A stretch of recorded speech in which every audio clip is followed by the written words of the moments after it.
Bonjour les amis, j'espère que vous allez tous très bien. Très content de vous retrouver pour cette nouvelle vidéo qui fait suite au match du Barça contre l'Athletic Bilbao à San Mamés qui s'est soldé par 1-0 but partout. Alors dans cette vidéo là, on va voir généralement les 5 enseignements à tirer du match du Barça contre Bilbao et la suite, un peu la suite pour le Barça pour cette fin de saison là. Déjà, on va commencer par le premier point que sont les deux blessés, Frenkie de Jong et Pedri, parce que le club a communiqué quelque chose par rapport à leurs blessures. Donc, déjà, concernant Frenkie de Jong, il souffre d'une entorse au ligament latéral à la cheville droite et il sera absent entre 4 à 5 semaines d'après le quotidien AS et d'après les nouvelles qu'on a. Concernant Pedri, lui, il souffre d'une blessure au quadriceps droit et sera absent entre 5 à 6 semaines. Alors donc, on va commencer par ce point-là, qu'est le staff médical et aussi les préparateurs physiques, parce qu'à un moment donné, oui, il y a une accumulation de matchs qui fait que les joueurs se blessent de plus en plus. Oui, il y a le fait également que dans plusieurs clubs, il y a des blessures, mais la réalité, c'est que le Barça est un club assez atypique concernant ce domaine-là, parce que quand vous regardez chaque saison du Barça, surtout sur les dernières années, il y a toujours des blessures au pire moment de la saison. Il n'y a pas une saison, où vous prenez les 5 dernières années par exemple, où le Barça a son effectif au complet lors des grandes échéances et tout. Et chaque fois qu'un joueur du Barça se blesse, c'est même pas pour une courte période et tout, c'est toujours pour une longue période.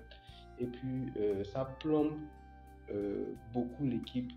C'est vrai que, comme je l'ai dit, c'est pas le Barça seul qui est dans ce cas, mais le cas du Barça est récurrent en fait. C'est très très récurrent et à un moment donné, il faut se poser les bonnes questions. Est-ce que c'est les préparateurs physiques qui ne font pas bien leur boulot ou est-ce que c'est la pertinence du staff médical? Bref, on ne sait pas vraiment. Est-ce que c'est un problème structurel au sein du club? Ça, c'est vraiment des questions à se poser parce que là, on vient de perdre encore deux joueurs fondamentaux, deux joueurs clés pour l'équipe et on va devoir faire sans eux. Donc, à un moment donné aussi, c'est bien beau de chercher un nouveau coach, de vouloir régler ce problème-là et tout, mais est-ce qu'il ne faut pas s'attaquer également à la préparation physique des joueurs qui commencent à devenir une problématique de plus en plus importante? Alors, on passe au deuxième point maintenant, quelle l'attitude des joueurs. En fait, j'ai pas du tout aimé l'attitude que j'ai vue des joueurs lors du match contre Bilbao. Donc, je vais parler de l'attitude dans ce deuxième point-là pour signifier le fait surtout que si le Barça continue avec cette attitude-là, on va se faire laminer en fait. On va se faire laminer par Napoli et on va rien espérer pour le reste de la saison. Parce que euh, avec la nonchalance qu'on a vue à San Mamés des joueurs du Barça, alors que tu sais que le Real Madrid a fait un faux pas et que Girone également a fait un faux pas, et que tu pouvais passer devant Girone et revenir à 6 points du Real Madrid. Quand tu vois l'attitude des joueurs pendant ce match-là, en fait, tu comprends déjà que si les joueurs continuent comme ça la saison, déjà que ça ne tient qu'à un fil la saison du Barça actuellement parce que la Ligue 1 a déjà perdu la Ligue des Champions. Vous savez que c'est carrément une utopie et tout. Mais si tu ne peux pas faire un bon parcours européen, là ça devient encore plus compliqué. Avec l'attitude qu'on a vue des joueurs lors de ce match-là, je pense qu'on se dirige tout droit vers ça parce que quand tu vois la nonchalance de certains joueurs, à commencer par Ter Stegen, également ça se traduit au niveau du coach aussi qui à 0-0 ne fait pas des remplacements offensifs, ne prend pas du tout de risques et commence à faire des remplacements défensifs en mettant par exemple Aurel Romero à la place de Christensen ou en sortant Koubassi qui était l'un des meilleurs sur le terrain également. Donc tu as un coach également qui ne prend pas de risques offensifs, tu as des joueurs qui sont nonchalants, qui perdent beaucoup de temps à relancer un simple ballon et tu as l'impression qu'en fait une fois que De Jong et Pedri sont blessés, tu as l'impression que les joueurs se disent qu'on ne peut pas jouer sans eux. Ça, c'est mort, ils abandonnent, ils font des passes en arrière tout le temps ou bien Ter Stegen prend une minute ou bien 20 ans à dégager le ballon. Finalement, c'est pour le rendre également à l'adversaire, commencer à courir derrière, commencer à faire un faux pressing, commencer à faire absolument n'importe quoi. Donc, cette attitude-là est très très dérangeante pour la suite. Et ça interroge également sur ce qu'on aura lors du match contre Napoli. Et ça me permet de faire également la transition sur le troisième point parce que le troisième point, c'est l'alerte pour le match contre le Napoli parce que la catastrophe est en train de s'annoncer. Déjà, on a un enchaînement de situations qui vont pile à l'encontre du Barça. Il y a Naples qui se retrouve, qui a enchaîné 6-1 en Coupe d'Italie, je pense, avec un triplé d'Osimhen. C'est vrai que c'était une petite équipe et tout, mais le dimanche où nous on fait le match 0-0 piteux contre Bilbao, figurez-vous qu'ils battent également la Juventus. Or, quand tu es dans une forme que tu bats une équipe comme la Juventus, tu commences quand même à reprendre un peu confiance en toi. Tu te dis quand même que tu as battu cette équipe-là. Dans ce même temps, nous, on faisait une disaster class. Après, on perd nos joueurs cadres, on perd Frenkie de Jong, on perd Pedri également dans notre jeu.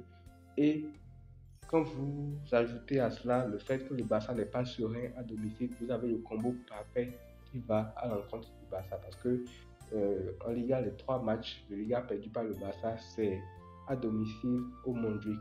Le match contre le Real Madrid, le match contre Girone et le match contre Villarreal. Tous les 3 ont été perdus à domicile. Donc c'est le combo parfait, étant donné que le match retour va se jouer au Montjuic pour le Napoli. Donc ce match retour-là s'annonce également en catastrophe. Quatrième point de cette vidéo, c'est que finalement tout le monde aura un rôle à jouer. Et quand je dis ça, je parle de qui?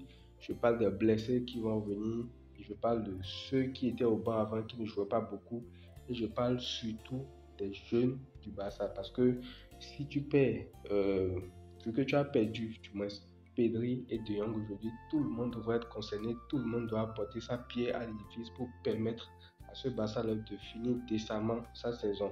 Déjà, les joueurs qui vont venir de blessures comme Ferran Torres, euh, Sergi Roberto, Marcos Alonso, même si ce n'est pas de très grands joueurs, je vous le concède, mais vu le déficit d'effectifs que tu as, tu ne peux pas te permettre de ne pas avoir tout le monde impliqué sur cette fin de saison-là. Également, tu auras des Oriol Romeo qui va forcément rentrer en jeu maintenant, vu qu'il y a un déficit, surtout au milieu de terrain. Oriol Romeo, il va devoir commencer à élever un peu le niveau pour permettre au Barça de pouvoir faire tourner, parce que un Gundogan, un Fermin et tout ne pourront pas enchaîner tous les matchs qui restent là.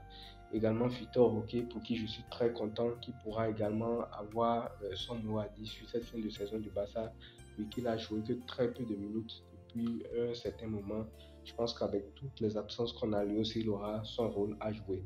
Et pour finir, les jeunes, que ce soit Lamine Yamal, qui est déjà quasiment titulaire aujourd'hui dans les plus grands matchs, en tout cas c'est lui que je mettrai, Pau Kubasi, qui est en train de s'imposer grandement en défense centrale, Hector Fort, qui de base était un latéral droit, mais qui joue au poste de latéral gauche pour suppléer notamment Joao Cancelo et Casado aussi, parce que j'ai lu des informations aujourd'hui comme quoi le Barça a déjà commencé à intégrer des jeunes pour s'entraîner avec l'équipe première. Donc je suppose que ces jeunes-là vont sûrement rentrer dans la dynamique de l'équipe première pour pallier également aux blessures de Frenkie de Jong et de Pedri.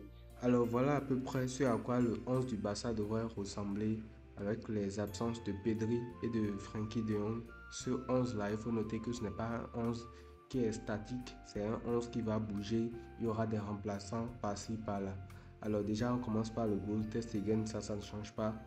Sur la ligne de 4 en défense ici, il y aura Cancelo sur le couloir gauche. Il pourra être suppléé par Hector Fort, le jeune latéral droit.